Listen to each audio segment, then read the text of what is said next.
والسلام۔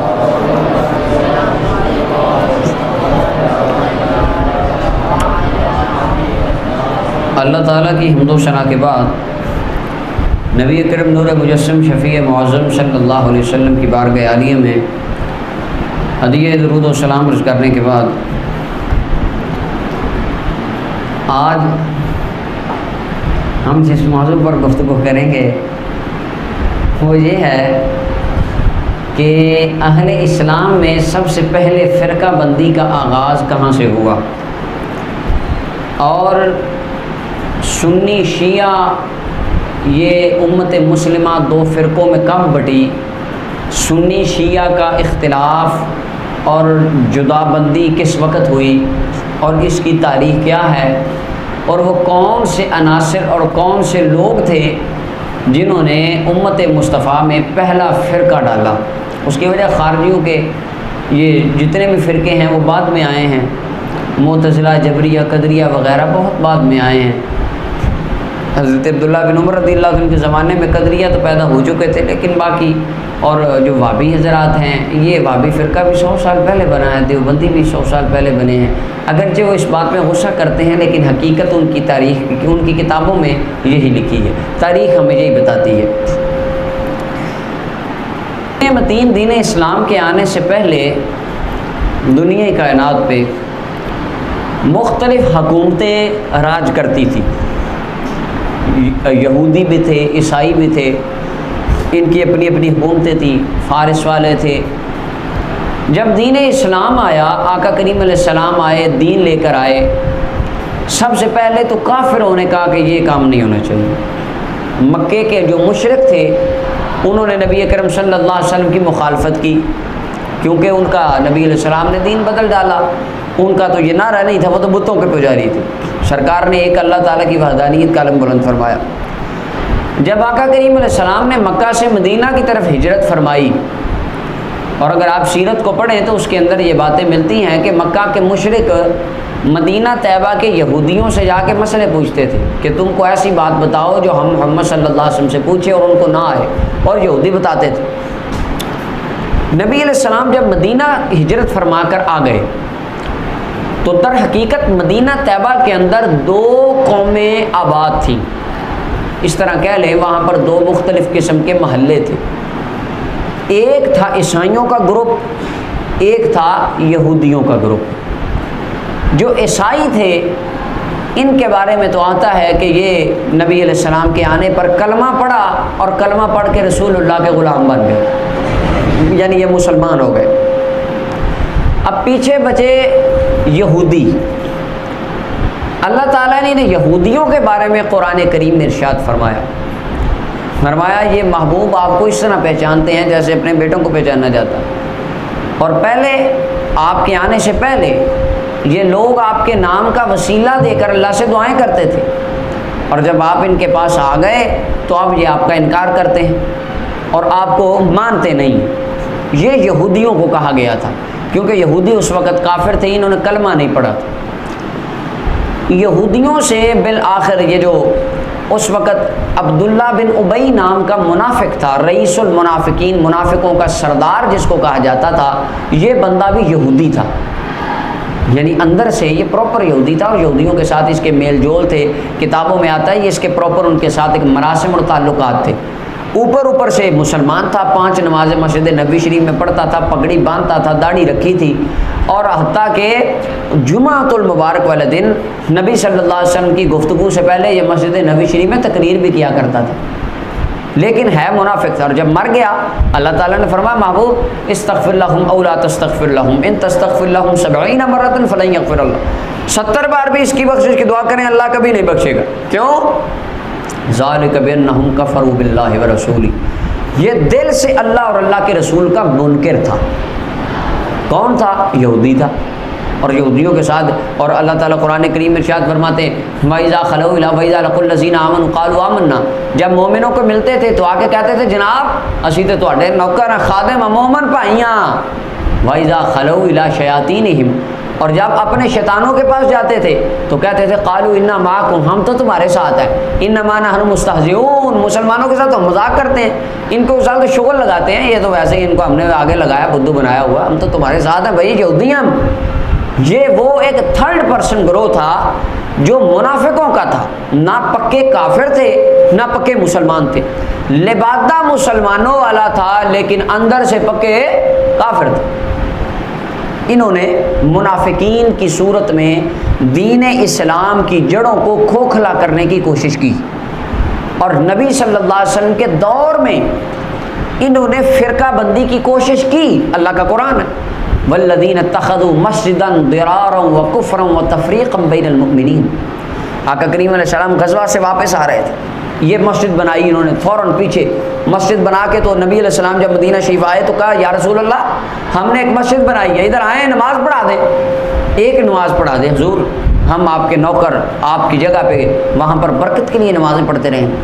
اللہ تعالیٰ نے وہی فرمائی میرے محبوب یہ لوگ اتخذوا مسجدا ضرارا، انہوں نے یہ مسجد بنائی ہے درارا، مسلمانوں کے درمیان درار ڈالنے کے لیے، وتفریقا بین المؤمنین، اور محبوب یہ مسجد فرقہ بندی ڈالنے کے لیے بنائی گئی، آپ نے ادھر جانا نہیں ہے، یہ فرقہ بندی کی مسجد ہے۔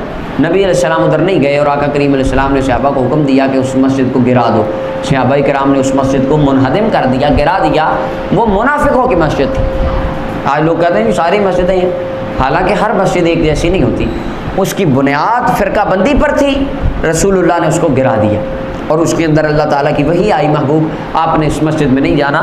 اور امام قرطبی لکھتے ہیں ساری زندگی نبی صلی اللہ علیہ وسلم اس مسجد کے بازار سے بھی نہیں گزرے، یعنی یہ فرقہ بندی کی سازش مسلمانوں میں جو دور رسالت امام صلی اللہ علیہ وسلم میں ڈالی جانے لگی یہ فیل ہو گئی، رک گئی۔ اب منافق بڑے پریشان ہوئے کہ یہ تو بھائی ہم مارے گئے، بڑا کام خراب ہو گیا۔ اس کے بعد جو یہودی تھے، یہودیوں کے ساتھ ایک میثاق مدینہ کے نام کا عہد طے پایا، سیرت کی کتابوں میں آپ نے پڑھا ہے۔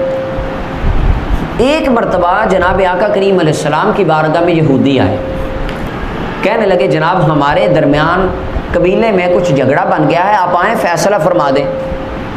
نبی کریم صلی اللہ علیہ وسلم فیصلہ فرمانے کے لیے جب تشریف لے کر گئے نا تو آقا کریم علیہ السلام ایک دیوار کے ساتھ ٹیک لگا کر بیٹھے، دیوار کچی تھی، یہودی پیچھے سے آٹے کی چکی لے کر آئے، اور ان کا ارادہ یہ تھا کہ ہم اس آٹے کی چکی کو دیوار کے اوپر سے پھینکیں گے اور نبی صلی اللہ علیہ وسلم کے اوپر جا کے نعوذ باللہ گرے گی، یہ سرکار شہید ہو جائیں گے۔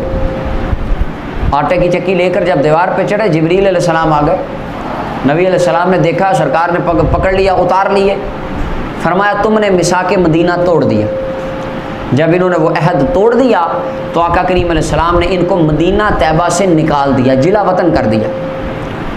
اب یہ یہودی چلے گئے جا کر خیبر میں آباد ہو گئے، قلعہ خیبر جسے کہا جاتا ہے۔ اچھا یہ تو چلے گئے، جو ان کے پیچھے کچھ بندے باقی بچے تھے وہ تھے منافق، انہوں نے یہودیوں کے اس مشن کو آگے بڑھانے کی کوشش کی کہ شاید فرقہ بندی پڑ جائے، مسلمان بکھر جائیں، لیکن ایسا ممکن نہیں ہوا۔ منافقین نے کوشش کی لیکن ناکام رہے۔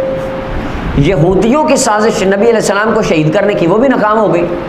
اب آقا کریم علیہ السلام نے ان کو مدینہ طیبہ سے نکال دیا، تمام سیرت کی کتابوں میں یہ بات موجود ہے۔ یہ چلے گئے خیبر میں، خیبر میں پہلے سے کچھ یہودی آباد تھے، یہ بھی ادھر چلے گئے، اکٹھے جا کے ادھر انہوں نے اپنی آبادی قائم کر قلعہ خیبر میں۔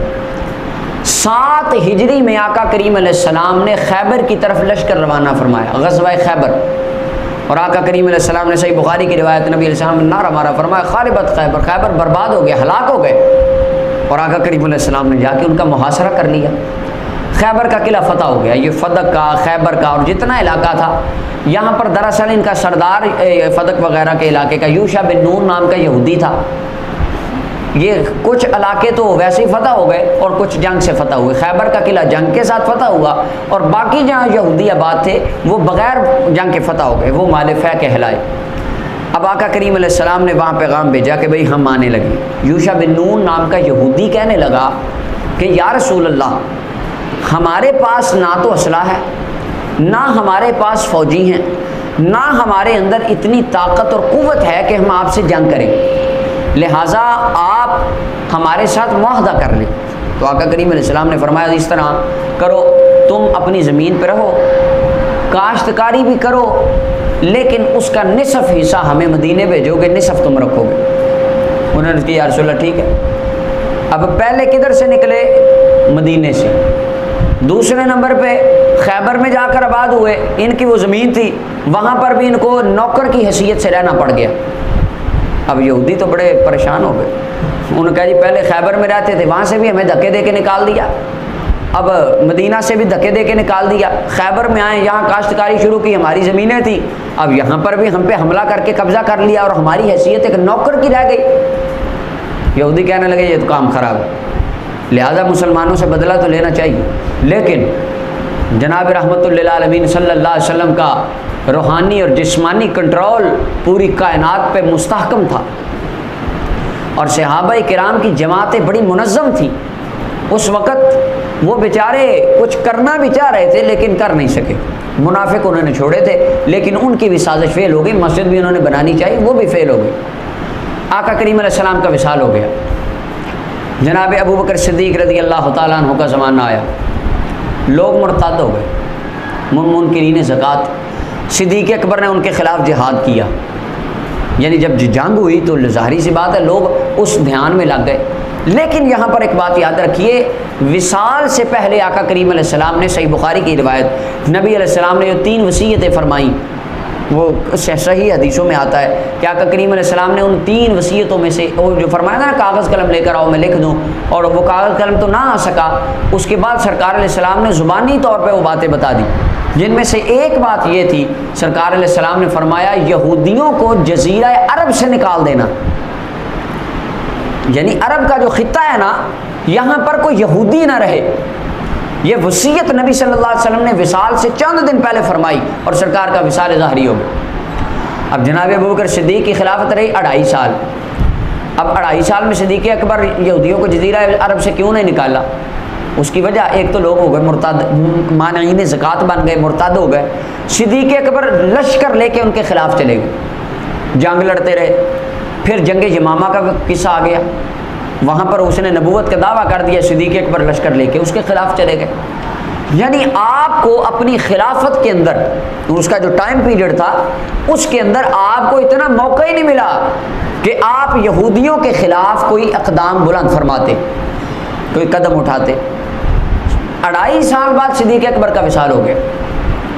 اب زمانہ آیا اس ہستی کا جس کے بارے میں رسول اللہ نے فرمایا تھا کہ عمر کے سائے سے بھی شیطان بھاگ جاتا ہے، فاروق اعظم آ گئے۔ اچھا جب فاروق اعظم رضی اللہ عنہ کا زمانہ آیا تو آپ نے پہلا کام یہ کیا، جب آپ کی خلافت مستحکم ہو گئی آپ گئے، فرمایا چلو بھائی نکل جاؤ، چھٹی کرو، تمہارا کام ختم، اتنا ہی تھا تمہارا۔ مدینے سے نکل گئے، تم نے رسول اللہ کو قتل کرنے کا منصوبہ بنایا، اور میرے آقا مولا جاتے ہوئے فرما گئے کہ نکال دینا۔ یہودی کہنے لگے اے عمر، تمہارے آقا و مولا جناب آقا کریم صلی اللہ علیہ وسلم نے ہمیں یہاں پر رکھا تھا، نبی پاک نے فرمایا تھا کاشتکاری کرنا آدھا ہمیں دینا آدھا تم رکھ لینا، تم ہمیں کیسے نکال سکتے ہو؟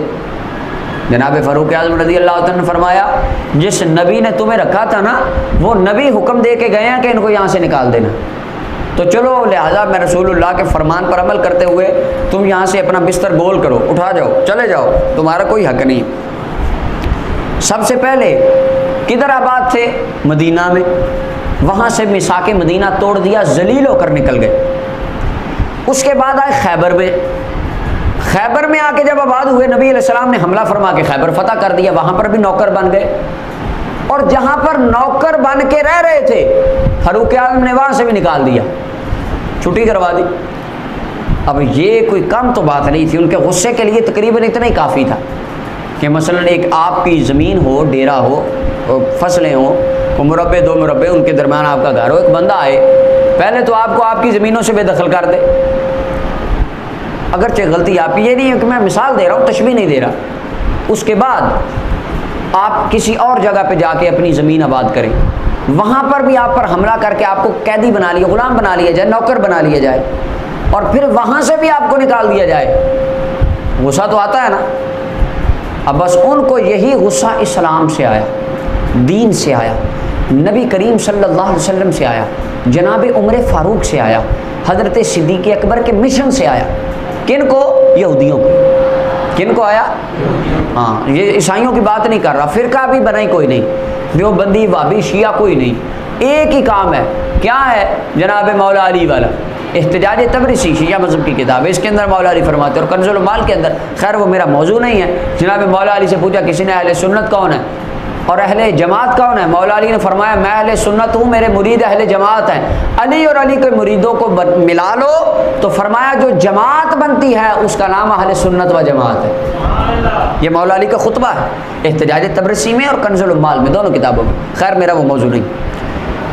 اب یہودیوں کو غصہ تھا، انہوں نے کہا بھئی یہ نبی علیہ السلام ایک تو دین لے کے آئے، ہمارے بندے کلمہ پڑھا لیے، آدھے بندے ہمارے اپنے دین میں داخل کر لیے، اور جو باقی ہماری رہی عزت تھی اور زمینیں تھیں، جائیدادیں تھیں، وہاں سے بھی ہم کو بے دخل کر دیا۔ اب جب یہاں سے یہودیوں کو نکالا گیا، یہ چلے گئے مصر والے علاقے میں، ادھر جا کے آباد ہو گئے۔ وہاں پر جا کے جب یہ آباد ہوئے، انہوں نے اس وقت کوشش کی کہ ہم دین اسلام کے خلاف فرقہ واریت کی سازش قائم کریں اور مسلمانوں میں آپس میں لڑائی کروا دیں جس کے ساتھ مسلمان اپنی مار خود ہی مر جائے گا۔ یہ اس وقت کے یہودیوں کی سازش تھی، انہوں نے سوچا۔ لیکن جناب فاروق اعظم رضی اللہ تعالیٰ عنہ، آپ کا انٹیلیجنس کا جو نظام تھا وہ بڑا ہی مضبوط تھا۔ عام بندے کی خبریں امیر المومنین تک جا رہی ہیں، امیر المومنین لوگوں میں رات کے 12 بجے گشت فرما رہے ہیں، ہر بندے کا ایک نیچے مزدور سے لے کر امیر تک اور گورنر تک ہر بندے کے حالات کا آپ کو پتہ ہے۔ لہٰذا فاروق اعظم رضی اللہ عنہ کے دور میں انہوں نے سازش کرنے کی کوشش کی۔ تاریخ طبری کے اندر، یہ میرے سامنے تاریخ طبری ہے، اس کے اندر روایت ہے کہ یہ جو بغاوت کا مین مرکز تھا یہ کوفہ تھا اور بصرہ تھا، اور ادھر عراق ایران کے علاقے تھے، مین مرکز بصرہ اور کوفہ تھا۔ یہاں پر یہودیوں نے اپنا کام زیادہ شروع کیا۔ اس کی وجہ شام میں حضرت امیر معاویہ رضی اللہ تعالیٰ عنہ تھے، وہاں پہ آتا ہے ایک مرتبہ انہوں نے بھیجا تو حضرت امیر معاویہ نے ان کو جوتیاں ماری، اور حضرت خالد بن ولید کے بیٹے ان کے پاس، انہوں نے ان کو اچھی چھترول کی ان کی، وہاں پر ان کی سازش کامیاب نہیں ہوئی۔ انہوں نے اپنا مین ورک شروع کیا کوفہ اور بصرہ میں، اور حضرت فاروق اعظم رضی اللہ عنہ کے زمانے میں آتا ہے کوفہ کے لوگ اپنے والیوں کی شکایت لے کے آ جاتے تھے، کہتے تھے جی نہیں جی یہ بندہ نہیں صحیح، جو گورنر لگانا انہوں نے اس میں سے عیب نکالنے، نہیں جی یہ بندہ نہیں صحیح، کسی پر شراب نوشی کا الزام لگا دینا، کسی پر زنا کی تہمت لگا دینی۔ اور حضرت فاروق اعظم رضی اللہ تعالیٰ نے بھیجا صحابہ کو، فرمایا وہاں پر مجھے لگتا ہے شیطان نے انڈے دے دیے ہیں اور شیطان کے بچے وہاں پرورش پا رہے ہیں، جاؤ اور جائزہ لے کے آؤ۔ اور جب صحابہ کرام گئے اور واپس آن کے جناب آپ کے امیر بالکل درست ہیں، واقعی وہاں کے لوگ شیطان صفت ہیں، یعنی یہ چونکہ سارے ادھر جا کر آباد ہو چکے تھے۔ اچھا، فاروق اعظم رضی اللہ عنہ کے بارے میں نبی علیہ السلام نے فرمایا، خلافت کے بارے میں فرمایا، وہ فتنوں کا ایک دروازہ ہوگا، فتنوں کو بند کرنے کا ایک دروازہ، بالکل یعنی فتنوں کو روک کے رکھے گا، وہ میرا عمر ہے، اور بعد میں فرمایا اس دروازے کو توڑ دیا جائے گا، یعنی حضرت فاروق اعظم شہید ہو جائیں گے، حدیث پاک کا مفہوم۔ جناب سیدنا فاروق اعظم رضی اللہ تعالیٰ شہید ہو گئے۔ اب آگے خلیفہ حضرت جناب سیدنا عثمان غنی بنے، لیکن مخالف ابھی بھی زندہ ہے۔ کون مخالف ہے؟ یہودی، وہ جن کو مدینہ سے نکالا گیا تھا اور بعد میں خیبر پر غلام بنایا گیا تھا، اور بعد میں فاروق اعظم نے خیبر سے بھی نکال دیا تھا۔ اب غصہ ان کو نبی صلی اللہ علیہ وسلم کے اس عمل پر بھی تھا، حسد تھا کہ یار ہمیں تو ہماری عزت نہیں، اور دوسرا ان کو اناد وہ اس بات پہ تھا کہ ہم خیبر میں آئے وہاں پر بھی غلام بن گئے، تیسرا ان کو اناد حضرت فاروق اعظم رضی اللہ عنہ کے اس عمل مبارک سے تھا کہ ہمیں انہوں نے وہاں سے بھی نکال دیا۔ اب فاروق اعظم شہید ہو گئے۔ جب جناب فاروق اعظم رضی اللہ عنہ شہید ہو گئے، اس کے بعد خلیفہ بنے حضرت جناب عثمان غنی رضی اللہ عنہ، اور عثمان غنی رضی اللہ عنہ کے بارے میں آتا ہے نبی علیہ السلام نے فرمایا میری امت میں سے سب سے نرم دل، سب سے حیا والا، شریف النفس وہ میرا عثمان ہے۔ تو آپ جانتے ہیں حاسدین کو روک کے رکھنا سخت بندے کا زیادہ کام ہے۔ شریف بندہ شریف ہوتا ہے، نیک نیک ہوتا ہے، طبیعت میں نرمی آنا اس کا برے لوگ فائدہ اٹھاتے ہیں، اور جناب عثمان غنی رضی اللہ تعالیٰ عنہ کی اس نرمی سے عین بالکل ان یہودیوں نے فائدہ اٹھایا. کس طرح؟ یہ سنیے. سب سے پہلے یہ میرے سامنے تاریخ طبری ہے، تاریخ الامم والملوک، یہ تاریخ طبری کتاب ہے. اس کی ویسے 12 جلدیں ہیں لیکن یہ ایک ہی جلد میں ہے. اس کے اوپر کان عبداللہ ابن السما یہودی من اہل صنعاء. یہ یہودیوں نے جب دیکھا نا کہ امیر المومنین فاروق اعظم شہید ہو گئے، حضرت عثمان غنی خلیفہ بن گئے، حضرت عثمان بڑے نرم آدمی ہیں، انہوں نے اپنا ایک بندہ تیار کیا جس کا نام تھا عبداللہ بن سبا. کیا نام تھا؟ کان عبداللہ ابن سبا یہودی من اہل صنعاء. یہ یہودی تھا. کون تھا؟ یہ اہل سنت کی تاریخ کی کتاب ہے، لیکن اس میں بھی وہ روایت صحیح ہوگی جس کی سند درست ہے، ہاں، لیکن اس میں بہت کچھ ضعیف بھی ہے. لیکن چونکہ تاریخ ہے، لیکن تاریخ میں اس لیے اس کو پڑھ رہا ہوں. یہ بات سنیوں کی کتاب میں بھی ہے، یہاں سے بھی میں شیعہ کتاب سے بھی پڑھتا ہوں. یعنی شیعہ سنی تاریخ میں یہ بات متفق علیہ ہے جو میں پڑھنے لگا ہوں. عبداللہ بن سبا یہودی تھا. امہ سودا، اس کی امی کا نام سودا تھا، کالا تھا، اس کو ابن سودا بھی کہا جاتا تھا، کالی امی کا بچہ. فاسلم زمان عثمان، یہ حضرت عثمان غنی رضی اللہ عنہ کے دور میں کلمہ پڑھ لیا اس نے. عثمان غنی کے دور میں، فاروق اعظم کے دور میں نہیں پڑھا، نہ تب ایزی اپنے ماحول میں رہا.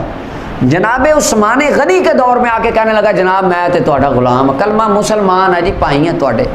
اس نے اسلام کا لبادہ حضرت عثمان غنی کے دور میں اوڑھ لیا.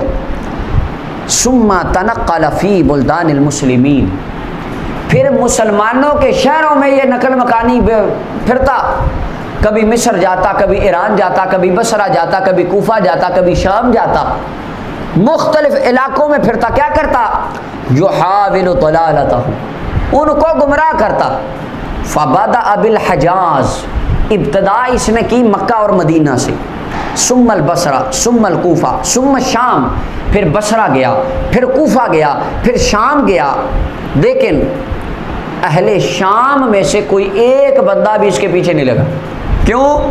وہاں پہ ہولڈ حضرت میر معاویہ رضی اللہ عنہ، اور حضرت میر معاویہ رضی اللہ عنہ کو لوگ بڑا چاہتے تھے شام کے. اور یہ جو بندہ تھا اس کی دال وہاں اس لیے نہیں گلی، حضرت میر معاویہ نے اس کو نکال دیا. جب میر معاویہ نے اس کو نکال دیا تو بندوں نے اس کو جوتیاں پھیری، اس کا نکل جائے ادھر سے. وہاں پر کوئی بندہ اس کے پیچھے نہیں لگا. لیکن حتی اتا مصر، مصر میں آ گیا. فاتمر فیہم فقال لهم فیما، اچھا خیر مصر میں آ گیا، وہاں پر بھی اس نے اپنا گروپ بنا لیا. اب کتنے علاقوں میں گروپ بنا لیا؟ بصرہ میں، کوفہ میں اور مصر میں. یہ 3 علاقے آپ نے اپنے ذہن میں رکھنے ہیں. مصر میں اس کی دال نہیں گلی، مکہ میں نبی علیہ السلام کے صحابہ تھے، مدینہ میں مقتدر صحابہ تھے اور خلیفہ عثمان غنی خود تھے. وہاں پر بھی اس کی بات کسی نے نہیں سنی، لوگوں نے اس کو نکال دیا. اب اس کی بات سننے والے کون تھے؟ اس کے اندر تاریخ کے اندر ملتا ہے مختلف لوگ ہو سکتے ہیں. کچھ وہ مرتد لوگ جن کے باپ دادا جناب ابو بکر صدیق رضی اللہ تعالیٰ عنہ نے جنگوں میں قتل کر دیے تھے، ان کی اولادیں، کیونکہ ان کو غصہ تھا کہ مسلمانوں نے ہمارے بندے مارے.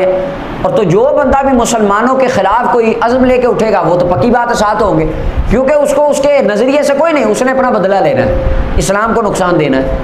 کچھ وہ لوگ ان کے ساتھ مل گئے اور کچھ ان کے اپنے یہودی تھے وہ ان کے ساتھ مل گئے، اور کچھ لوگ جن کو اقتدار کا لالچ تھا وہ ان کے ساتھ مل گئے. خیر اس نے اپنی تھوڑی سی کمیونٹی اکٹھی کر لی، اس نے اپنا کو تھوڑا سا نیٹ ورک قائم کر لیا، کچھ بندے جوڑ لیے عبداللہ بن سبا نے. اچھا جی، اب یہ کہتا کیا تھا؟ سیم وہی الفاظ تاریخ طبری میں ہیں، لیکن اب وہی الفاظ میں شیعہ مذہب کی کتاب سے پڑھ رہا ہوں. ذرا کتاب کی طرف غور کیجیے. یہ میرے سامنے کتاب ہے الرجال الکشی، شیعہ عالم کی کتاب ہے. اس کو لکھنے والے ابو جعفر محمد بن حسن الطوسی، انہوں نے اس کتاب کو لکھا ہے. اچھا، یہ رجال شیعہ کے اوپر لکھی گئی کتاب ہے. اس کے اندر یہ لکھتے ہیں، اس کا صفحہ نمبر 188 ہے. عبداللہ بن سبا کی یہ پوری شخصیت کو انہوں نے ڈسکس کیا ہے اس کے اندر. یہ عبداللہ بن سبا ہے. نیچے حاشیے کے اندر جو ہے نا وہ اہل سنت کی کتابوں کے حوالے ہیں، اوپر متن شیعہ کا ہے. پہلے میں اہل سنت کا حاشیہ پڑھ دوں نیچے، یعنی ہماری کتابوں کے حوالے شیعہ کتاب کے حاشیے میں جو لکھے ہیں وہ میں پڑھ دیتا ہوں، ان کا متن بعد میں پڑھتا ہوں۔ امام تبری روایت کرتے ہیں، یہ میرے پاس تبری ہے۔ عبداللہ بن سبا یہودی تھا، تو اس نے حضرت عثمان غنی کے دور میں اسلام کلمہ پڑھ لیا، تو اس طرح مسلمانوں کو وہ ساری بات وہ لکھی ہے۔ یہ کہتا کیا تھا؟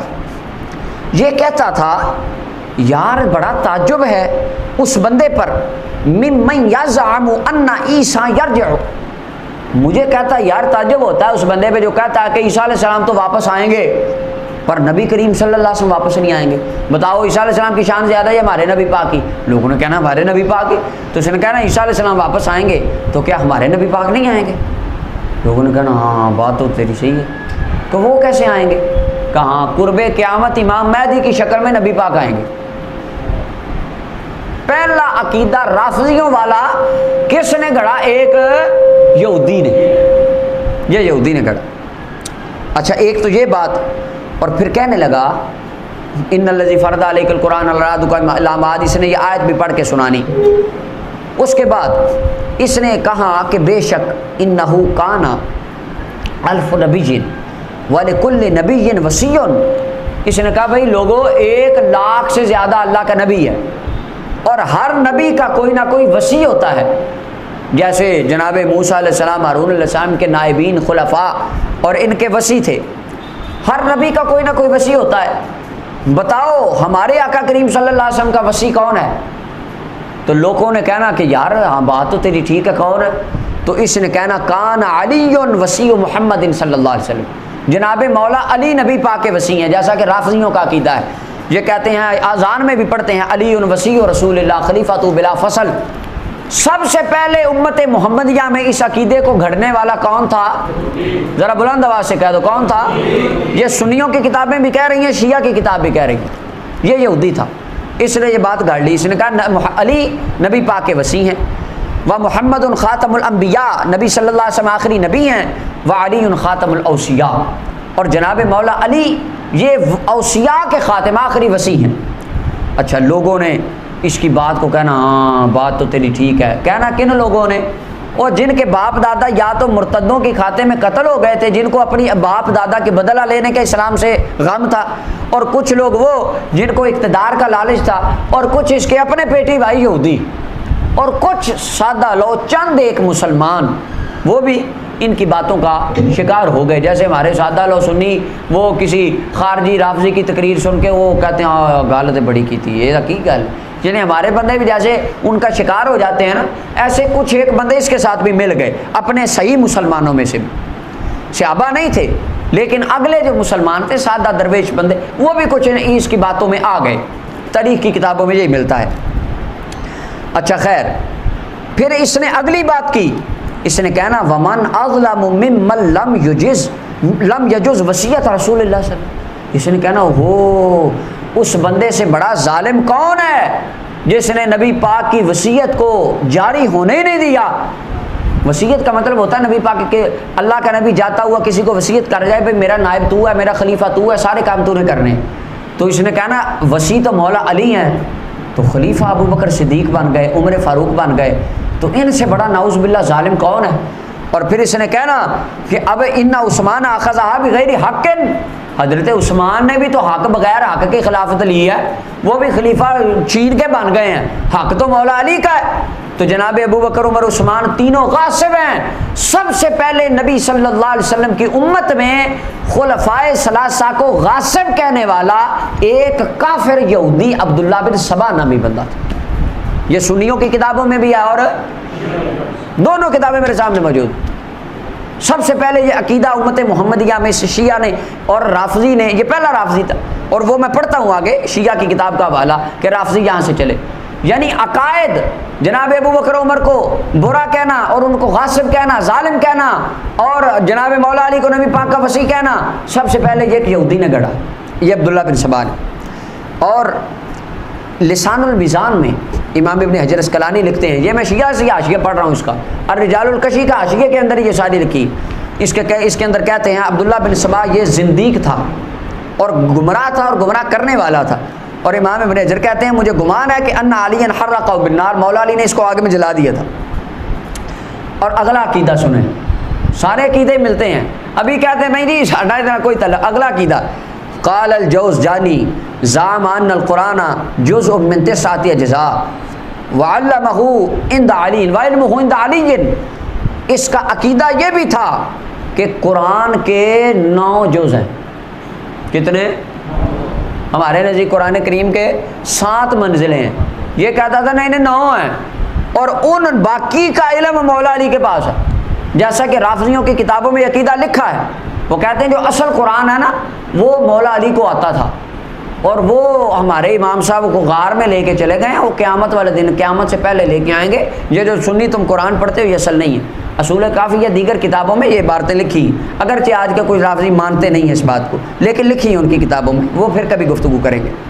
اچھا، تو مولا علی نے اس کو اپنے وطن سے نکال دیا، اور علامہ ابن عساکر نے بھی اس کا ذکر کیا، اور حضرت جناب مولا علی رضی اللہ تعالیٰ عنہ سے پوچھا گیا کہ جناب وہ ایک عبداللہ بن سبا ہے، وہ اس طرح کی باتیں کرتا ہے، آپ نے فرمایا وہ اللہ اور اللہ کے رسول پر بڑا جھوٹ باندھتا ہے۔ اور ایک روایت کے اندر آتا ہے کہ جناب مولا علی رضی اللہ تعالیٰ نے فرمایا عبداللہ بن سبا کے لیے ممبر پر، فرمایا لوگو نبی صلی اللہ علیہ وسلم نے فرمایا تھا میرے بعد 30 کذاب ہوں گے جھوٹے، مولا علی فرماتے تھے ان میں سے ایک یہ عبداللہ بن سبا بھی ہے۔ مولا علی نے اس کو کیا فرمایا؟ کذاب۔ کیا فرمایا؟ فرمایا کذاب ہے۔ اچھا، اب یہ تھا حاشیہ اس کے اندر، جس کے اندر اہل سنت کی کتابوں کے والے تھے۔ اب یہ وہی رجال کشی ہے، اس کا صفحہ نمبر 190 ہے۔ اب اس کے اندر حدیث نمبر 170 ہے، روایت نمبر ابو جعفر حضرت امام باقر علیہ السلام روایت کرتے ہیں، آپ فرماتے تھے ان عبداللہ ابن سبا کان یدعی النبوہ، فرمایا عبداللہ بن سبا نبوت کا داعی تھا، نبوت کا دعویٰ کرتا تھا، اور گمان کرتا تھا ان امیر المؤمنین علیہ السلام هو اللہ، یہ کہتا تھا کہ مولا علی نعوذ باللہ اللہ ہیں اور میں نبی ہوں، یہ اس کا عقیدہ تھا۔ خلفائے ثلاثہ کو جناب ابوبکر عثمان کو سب سے پہلے ظالم کہنے والا بھی ایک کافر یہودی، اور جناب مولا علی کی خلافت سب سے پہلے ثابت کرنے والا بھی ایک کافر اور یہودی، یہ عبداللہ بن سبا، اور جناب مولا علی کو خدا سمجھنے والا امت محمدیہ میں پہلا بندہ یہ یہودی تھا۔ اچھا، یہ جب حضرت جناب امیر المومنین رضی اللہ تعالیٰ عنہ آپ کو یہ بات پہنچی تو آپ نے اس کو بلایا، اور بلا کر فرمایا تیرا دماغ خراب ہو گیا، تو کس طرح کی باتیں کرتا ہے، میں تو اللہ کا بندہ ہوں اور رب کی عبادت کرنے والا ہوں، تو نعوذ باللہ مجھے خدا سمجھتا ہے اور کہتا ہے تو اس طرح کی بکواسیات کرتا ہے۔ یہ کہنے لگا نہیں میرا ایمان ہے، تو مولا علی پاک رضی اللہ عنہ فرمایا اس کو آگ میں جلا دو، تو کہنے لگا اب تو مجھے یقین ہو گیا آگ کا عذاب تو اللہ ہی دیتا ہے، تو اللہ ہے، تو مولا علی المرتضیٰ نے فَأَحْرَقَهُ فِي النَّارِ، شیعہ عالم حضرت امام باقر علیہ السلام کی سند سے حدیث لکھتا ہے، امام باقر فرماتے ہیں مولا علی نے اس کو آگ میں پھینک کے جلا دیا تھا، کیونکہ اس کے عقائد بڑے خطرناک تھے۔ اور یہ آگے اس کے حاشیے کے اندر حضرت زید بن وہب فرماتے ہیں کہ سوید بن غفلہ یہ مولا علی پر داخل ہوئے، یعنی مولا علی کے پاس گئے مولا علی کی خلافت کے دور میں، تو آپ فرمانے لگے، کہنے لگے انی مررت بنفر یذکرون ابا بکر و عمر، کہ جناب میں نے ایسے ایسے بندوں کو سنا ہے جن کے اندر عبداللہ بن سبا بھی ہے، وہ حضرت ابو بکر عمر کو گالیاں دیتا ہے، برا کہتا ہے، تو آپ کی کیا رائے ہے اس کے بارے میں؟ وہ آپ کا مرید بھی بڑا ہے، کہتا ہے میں تو علی پاک کو مانتا ہی بڑا ہوں، آپ کی شان بھی بڑی بیان کرتا ہے۔ مولا علی المرتضیٰ نے اس وقت فرمایا لا یبلغنی ان احد یفضلنی علیہما الا جلت حد المفتری، فرمایا سن لے اگر میرے سامنے وہ بندہ آ جائے نا جو مجھے ابو بکر عمر سے افضل سمجھتا ہے، فرمایا لٹا کے 80 کوڑے ماروں گا اس کو۔ یہ مولا علی نے اس وقت فرمایا تھا، اور بعد میں اس کو مولا علی پاک نے جلا دیا آگ میں۔ اگلی 171 نمبر روایت، اس کے اندر بھی یہی ہے کہ جب اس نے مولا علی المرتضیٰ سے کہ اس نے کہا علی خدا ہے، علی اللہ ہے، مولا علی پاک نے فرمایا توبہ کر رہے، اس نے کہا نہیں، فاحرقہ بالنار، مولا علی نے اس کو آگ میں جلا کر ختم کر دیا تھا، قتل کر دیا تھا۔ اچھا، اس کے اندر جناب ابو عبداللہ حضرت امام جعفر صادق علیہ السلام فرماتے ہیں لعن اللہ عبداللہ ابن سبا، اللہ عبداللہ بن سبا پہ لعنت فرمائے، انہ ادعى الربوبیۃ فی امیر المؤمنین، اس نے امیر المؤمنین کے بارے میں ربوبیت کا دعویٰ کیا، مولا علی کو خدا سمجھنے لگا. وکان واللہ ابن المؤمنین عبدا للہ طائعا، اللہ کی قسم جناب مولا علی اللہ کے بندے تھے، فرما برداری کرنے والے تھے. اور فرمایا الویل لمن کذب علینا، ہلاک ہو جائے وہ بندہ جو ہم پر جھوٹ باندھے اور وہ باتیں ہماری طرف گڑے جو ہم نے کہی نہیں ہیں، جو عبداللہ بن سبا کرتا تھا. اچھا اب یہ تو بات ہو گئی اہل سنت کی اور شیعہ کی. تقریباً یہاں پر 3-4 روایتیں، صفحہ نمبر 190 ہے اور صفحہ نمبر 191 ہے. اور یہ کتاب کا نام میں پھر بتا دوں رجال کشی ہے، ابو جعفر محمد بن حسینہ طوسی صاحب نے اس کو لکھا ہے. اور یہ مطبوعہ ہوئی ہے کتاب خانہ ملی ایران کی چھپی ہوئی ہے، جو میرے پاس نسخہ ہے. اس کا صفحہ نمبر 190 اور صفحہ نمبر 191 کے اوپر عبداللہ بن سبا کی پوری شخصیت کو ڈسکس کیا گیا ہے. اب کون تھا یہ؟ بولو. کافر. لبادہ کس کا اوڑا تھا؟ مسلمانوں کا. سب سے پہلے امت کے اندر جناب ابو بکر اور عمر عثمان کو گالی دینے والا کون تھا؟ ایک یہودی، یہ عبداللہ بن سبا. جناب مولا علی کو خلیفہ بلا فصل کہنے والا امت محمدیہ میں سب سے پہلا کون تھا؟ یہ یہودی عبداللہ بن سبا. اور حضرت مولا علی کو خدا کہنے والا امت میں کون تھا سب سے پہلا؟ عبداللہ بن سبا. تھا یہودی، کافر پکا، لیکن کام سارے رافضیوں والے، عقیدہ سارے رافضیوں والے. اب اگلی بات صفحہ نمبر 192 شیخ طوسی صاحب لکھتے ہیں ذکر بعض اہل العلم، بعض اہل علم نے اس بات کو ذکر کیا کیا ان عبداللہ ابن سبا کان یہودیا، کہ عبداللہ بن سبا یہودی تھا. فاسلم، اسلام لے آیا. ووالا علی، اور مولا علی کا مرید بن گیا. پتہ چلا سارے مرید سچے ہوتے. ہاں یہ آگے جب جنگوں پہ بات کریں گے نا، جنگ جمل اور صفین پہ، تب اس کا انشاءاللہ اس لفظ کی تشریح میں تب کروں گا. مولا علی کا مرید بن گیا. کون مرید بن گیا؟ یہودی. ہے یہودی، داڑھی رکھ کے پگڑی باندھ کے جا کے مرید ہو گیا. وکانا یقول، اور یہ کہتا تھا وہو علی یہودیت ہی، حالانکہ یہودی تھا. یوشع بن نون کے بارے میں کہتا تھا یہ وہ تو موسیٰ علیہ السلام کے وصی ہیں، تو تمہارے نبی پاک کا وصی کون ہے؟ تو لوگوں نے کہنا کون ہے؟ تو انہوں نے کہنا ہاں مولا علی. جیسے یعنی تبری سے میں نے پڑھا این وہی الفاظ ادھر لکھے. اچھا وکان اولو، اب یہ شیعہ عالم شیخ طوسی صاحب اپنی کتاب رجال کشی میں لکھتے ہیں وکان اولو من شہر بالقول بفرض امامت علی، یہ پہلا بندہ تھا جس نے امت محمدیہ میں مولا علی کے خلیفہ بلا فصل ہونے کا قول مشہور کیا. کس نے؟ ایک. لہذا یہ عقیدہ کس کا گڑا ہوا ہے؟ مولا علی کو خلیفہ بلا فصل ماننا یہ کن کا عقیدہ گڑا ہوا ہے؟ کافروں اور یہودیوں کا. اور جناب ابو بکر عمر کو غاصب اور ظالم سمجھنا یہ کس کا عقیدہ ہے؟ یہودیوں اور کافروں کا. یہ شیعہ عالم لکھتا ہے. اچھا جی. وَأَظْهَرَ الْبَرَاءَةَ مِنْ أَعْدَائِهِ، اور اس نے شیخین کریمین سے وہ اپنا برات کا اظہار کر دیا. اب یہاں پر مزے والا جملہ سنیے. اگر یہ جملہ میں اپنی طرف سے کہتا تو شاید کئی لوگوں کو اعتراض ہو جاتا. اب یہاں پر کہتے ہیں فَمِنْ هَا هُنَا، اسی وجہ سے قَالَ مَنْ خَالَفَ الشِّيَعَ، جو لوگ شیعہ کے مخالفین ہیں وہ کہتے ہیں اصل التشیع والرفض ماخوذ من الیہودیہ. اب شیعہ عالم حضرت صاحب کو پتا تھا ہماری کرتوت کا. اب آگے لکھتے ہیں بس یہ عبداللہ بن سبا کی وجہ سے لوگ کہتے ہیں شیعہ یہودیوں سے نکلے. اب یہ جو میں نے روایتیں پڑھی ان کو پڑھنے کے بعد کیا اگر کوئی بندہ یہ کہے کہ شیعہ فرقہ کا بانی ایک یہودی تھا، کیا اس کی بات غلط ہے؟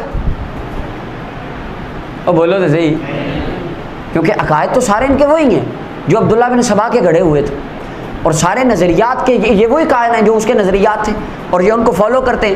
اور یہ سارے عقیدے اور صاف لکھا ہے بالکل واضح طور پہ تو بندہ یہودی تھا اور کافر تھا، اور مسلمانوں میں فرقہ واریت ڈالنے کی ابتدا ایک یہودی نے کی.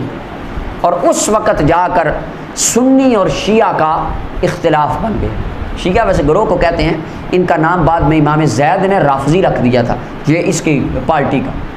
تو یہاں سے شیعہ عقائد کا آغاز ہوا، اور مولا علی المرتضیٰ کے وہ مریدین جو آپ کو امام برحق اور خلیفہ چہارم مانتے تھے اور آپ کے متبع قرآن و سنت کے متبع تھے، جو آپ کو خدا نہیں مانتے تھے، جناب ابو بکر عمر کو برا نہیں مانتے تھے، ان تمام کا نام پھر اہل سنت بن گیا، اور جناب ابو بکر عمر اور عثمان رضی اللہ عنہم اجمعین ان صحابہ کو گالیاں بکنے والے، مولا علی کو خدا سمجھنے والے اور مولا علی کو خلیفہ بلا فصل ماننے والے اور ان کو وسیع رسول ماننے والے، یہ جتنی یہودیوں کی پارٹی تھی انہوں نے اپنا نام شیعان علی رکھ لیا، وہاں سے شیعہ گروہ کا آغاز بنا۔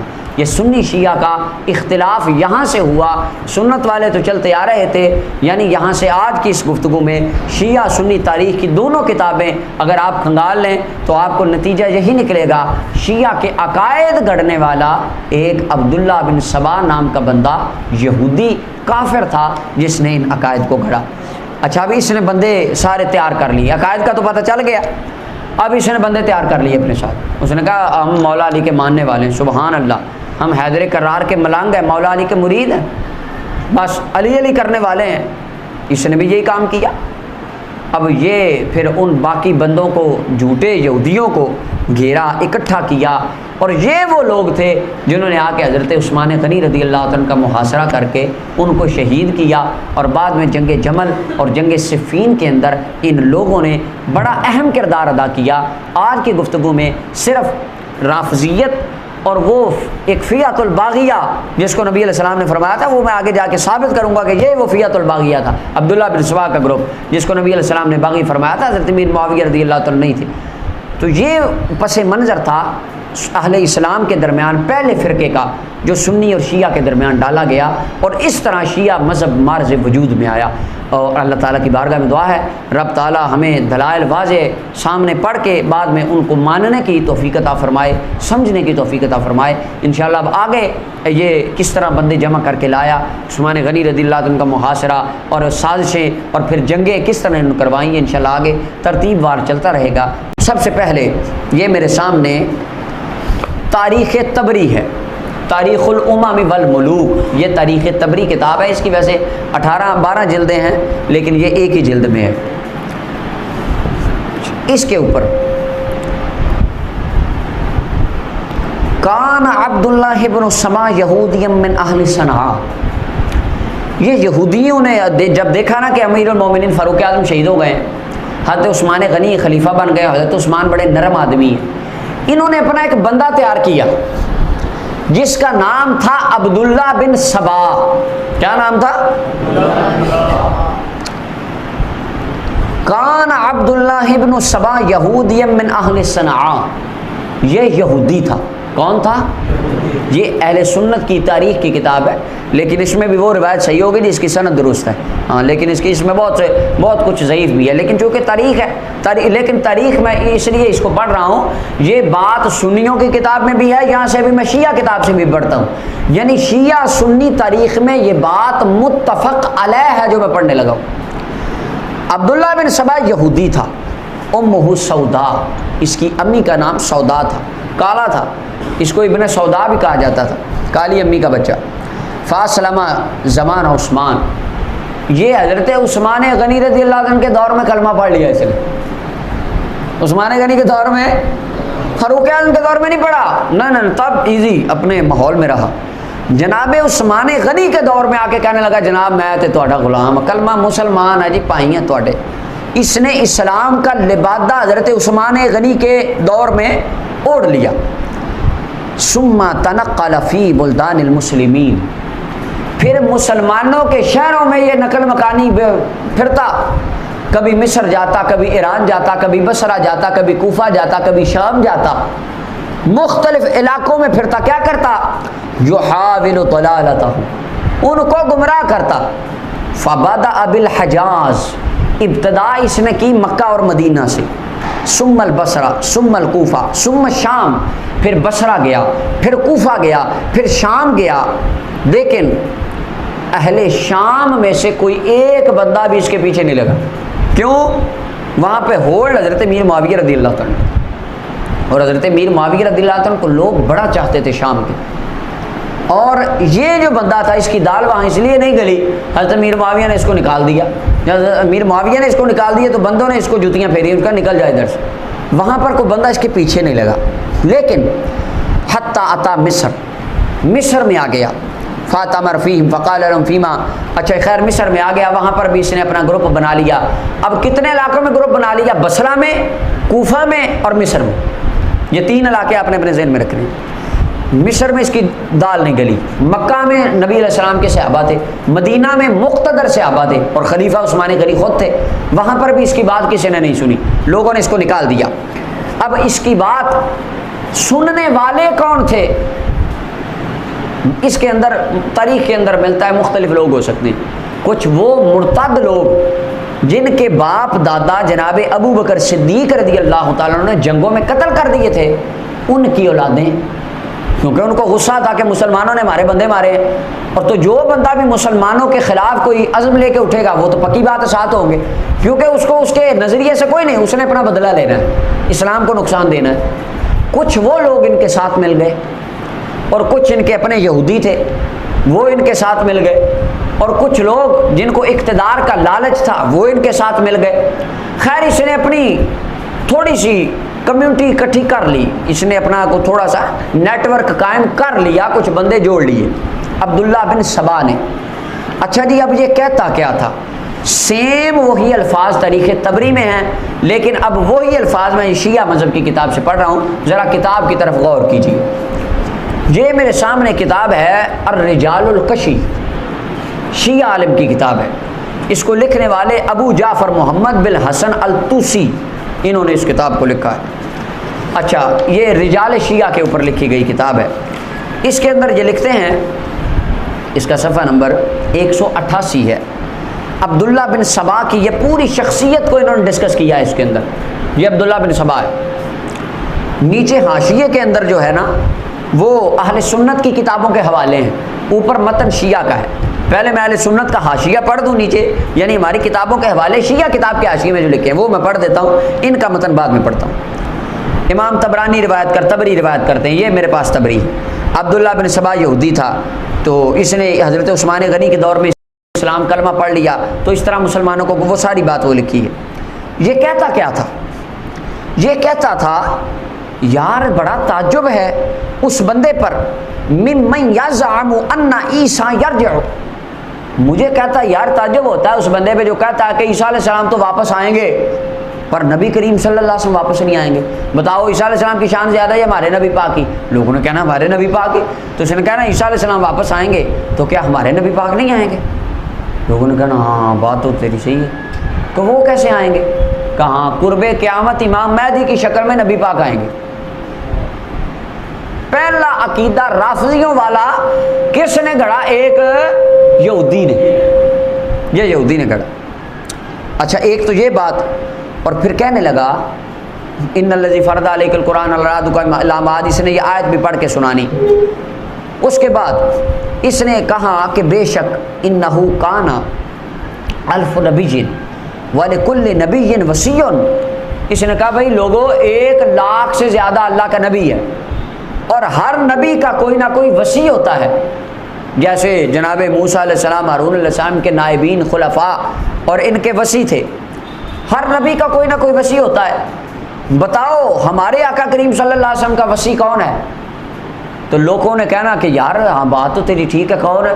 تو اس نے کہنا کان علی وصی محمد صلی اللہ علیہ وسلم، جناب مولا علی نبی پاک کے وصی ہیں، جیسا کہ رافضیوں کا عقیدہ ہے۔ یہ کہتے ہیں اذان میں بھی پڑھتے ہیں علی وصی رسول اللہ خلیفۃ بلا فصل۔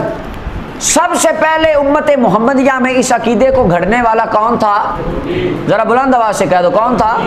یہ سنیوں کی کتابیں بھی کہہ رہی ہیں، شیعہ کی کتاب بھی کہہ رہی ہیں، یہ یہودی تھا، اس نے یہ بات گاڑ لی۔ اس نے کہا علی نبی پاک کے وصی ہیں، و محمد خاتم الانبیاء، نبی صلی اللہ علیہ وسلم آخری نبی ہیں، و علی خاتم الاوصیاء، اور جناب مولا علی یہ اوصیاء کے خاتم آخری وصی ہیں۔